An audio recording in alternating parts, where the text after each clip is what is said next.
guys, good morning. It's Aisha Chidole. I'm a trademark attorney here in Orlando, Florida. I represent clients all over the United States and internationally. As long as you have an intellectual property or trademark that you would like to protect here in the United States, I can assist you. You can call my office, 407-995-6567. Okay, so today, lipsticks and trademarks, I want to talk about, well, I guess first let's get out of the way. I'm wearing Tops with Brandy MAC Retro Matte lipstick today. I'm sure you guys notice or probably say, you wear MAC all the time. I just do, I'm the kind of person that if something works, I stick to it. I don't experiment with a bunch of different things unless something is not working. If it's working, there's no need for me to inconvenience myself and look for other things. So yeah, that's why I use mostly MAC. I mean, I have some other products that I use, but that's usually a staple in my makeup collection. So now that I have that out of the way, I want to talk, and the other thing I want to say is that, yay, it is 70 degrees today in Florida. We had a very hot Halloween yesterday, and so I'm so happy that the temperature has cooled down, even though I'm still a little bit under the weather, but I got to wear my sweater today. For those of you in the Northeast and other parts of the world where it's cool, you can't understand the way I feel right now because it's probably been cold there.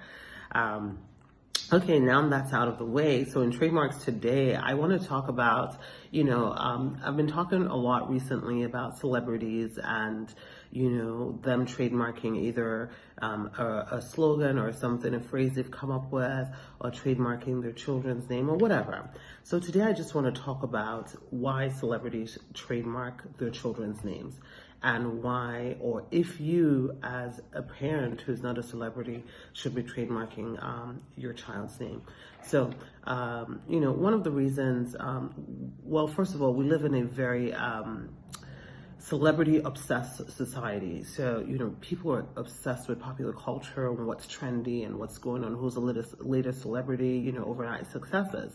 And as a result, a lot of people are also that obsessed with them that they're tattooing them all over their bodies, they're naming their children that, they're changing their names to that, or whatever it is. And so, for a lot of celebrities, especially those who are very popular, one way to protect something that they consider intimate to them, is through trademarking it as a type of business that they're going to do.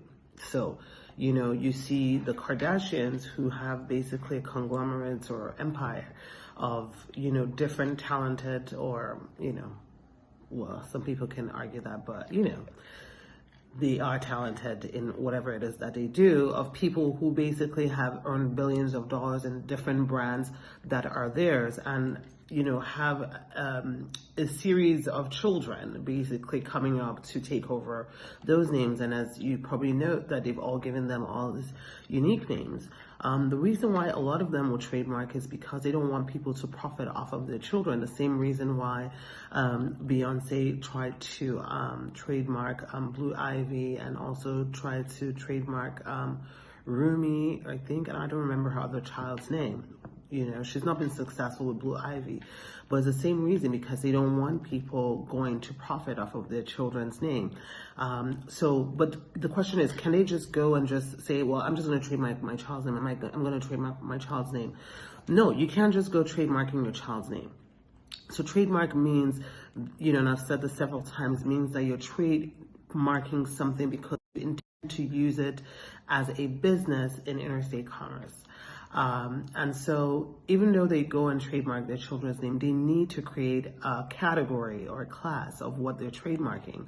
So a lot of them, might trademark it for like clothes, accessories, baby products or whatever. An example of that is Candy Burst, who's a Real Housewives of Atlanta star.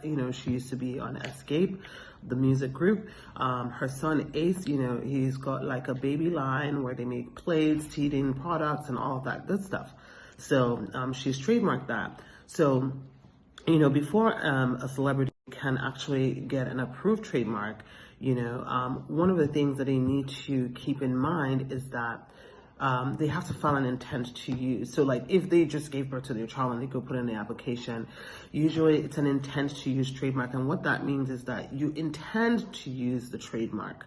You may not have started using it yet, but you want to just basically say to the trademark office, just hold this name for me while I get all my things together so that I can use this trademark. And it's easy for celebrities to do that because they have the money to keep extending the time that they need. So you've got a max of 3 years that you can extend the time of which you can apply for an intent to use. And after 3 years, if you still haven't come up with a product, then, it's too bad. Somebody else can have that mark. And then, so that's why celebrities do that. So now for us as, regular parents, should we be trademarking our children's name? Well, the answer is it depends. It depends on what you're doing with your children's name.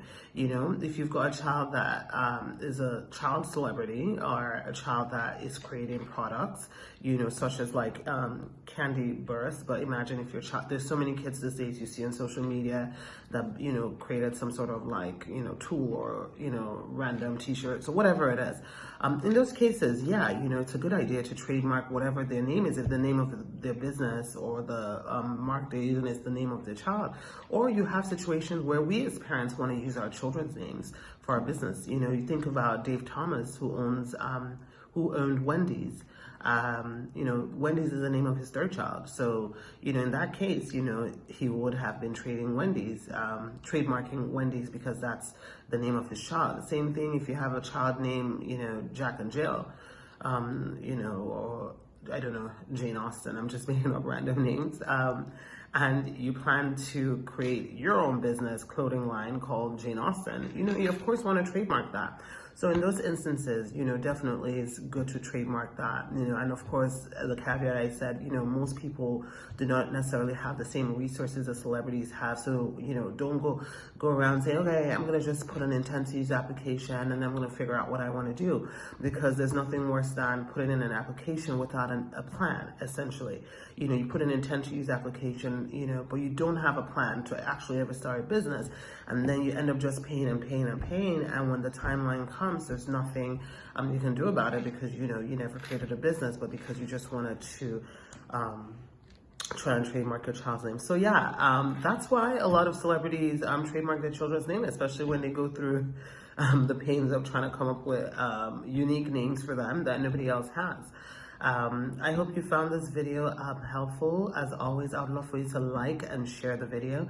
If you found it helpful, use the love button and follow us. And as always, I'm an attorney, but I'm not your attorney. This video is for informational, educational, and entertainment purposes only.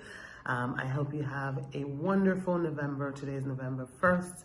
And that the rest of the year goes wonderfully for you. And if you need help with your trademark, definitely give me a call, 407-995-6567.